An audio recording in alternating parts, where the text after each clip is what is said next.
Hi friends, welcome to Rianza Bakes. Today I've come with a multi-grain bread, which is a much requested recipe. To make this bread, we are using ragi flour, jawar flour and oats flour also. So let us see how to make this bread. For that, in a bowl, we'll take 50 grams of oats flour. I've taken oats and powdered it, and 100 grams of ragi flour or finger millets, 100 grams of sorghum flour or jawar flour, and into this we'll add lukewarm milk and water mixture, that is 350 ml. Mix it well. As these flours are gluten free, we'll need some binding ingredient to be added into the flour along with maida, because more than half of the flour is gluten free. So for that we are using psyllium whole husk. It'll bind the flours together. So here I have taken 2 tablespoons of psyllium husk. We'll mix it into this, and we'll allow it to rest for about half an hour, so that the flours will absorb the water. Now after half an hour, we'll add 1 teaspoon of yeast, 2 teaspoons of jaggery powder and 2 tablespoons of water, lukewarm water, for the yeast to get mixed, and we'll mix it together.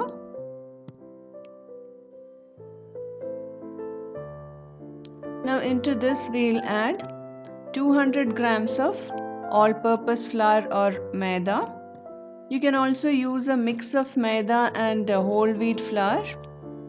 It's better to use organic whole wheat flour or locally milled whole wheat flour. Let us mix this well so that there is no streak of flour left behind. Now as the mixture is a little dry, I am adding some water.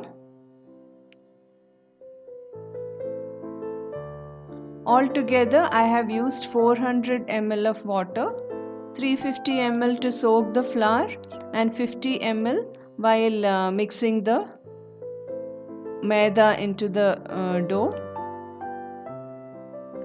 Now we'll knead this for about 10 to 15 minutes till the dough becomes soft and elastic. As major portion of this dough is gluten free, it will not be very soft and fluffy, just like how we make the dough using maida or whole wheat flour. Now into this we'll add 1 tablespoon of olive oil and mix it. Knead the dough till the oil is absorbed and the dough becomes soft. Now the dough is quite soft. It will not be very smooth like the normal dough. It will be quite rough, but it's okay. Now we'll keep this in an oiled bowl and allow it to rest for 1 to 1.5 hours till it doubles in size. Depending on the weather conditions, the time required for the dough to double in size will vary.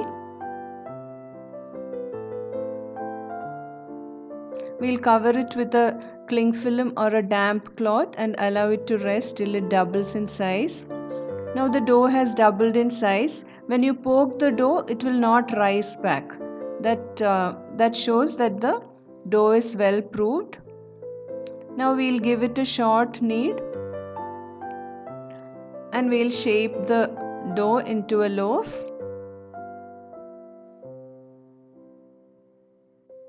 Dust the work surface with some flour and we'll transfer the dough onto the work surface and shape it. spread it well like this and roll it tightly from one end, pinching the edges together.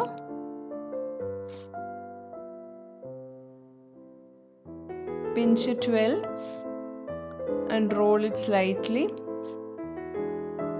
and transfer it into a greased bread tin.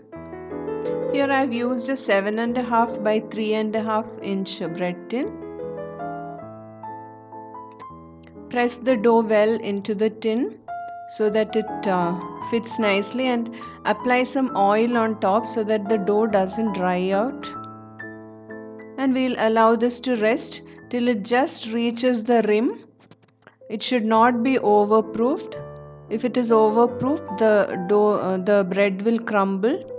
Here I am brushing some ghee and sprinkling some sesame seeds. We can actually brush with egg wash, then the sesame seeds will also nicely stick. Now we'll bake the bread at 180 degrees to 200 degrees Celsius for 40 to 45 minutes. Now the bread is beautifully baked. We'll take it out of the bread tin and allow it to cool before slicing the bread.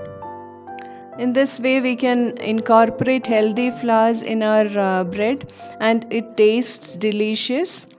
So please do try the recipe.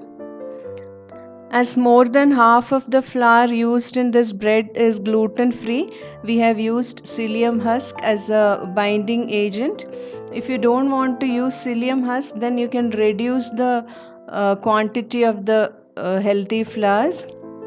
And take care during the second proofing. The dough should not be overproofed. So please do try the recipe. Hope you like the video. If you like the video, don't forget to press the like button. Thank you for watching. Take care. Stay safe. See you all with a new video. Bye.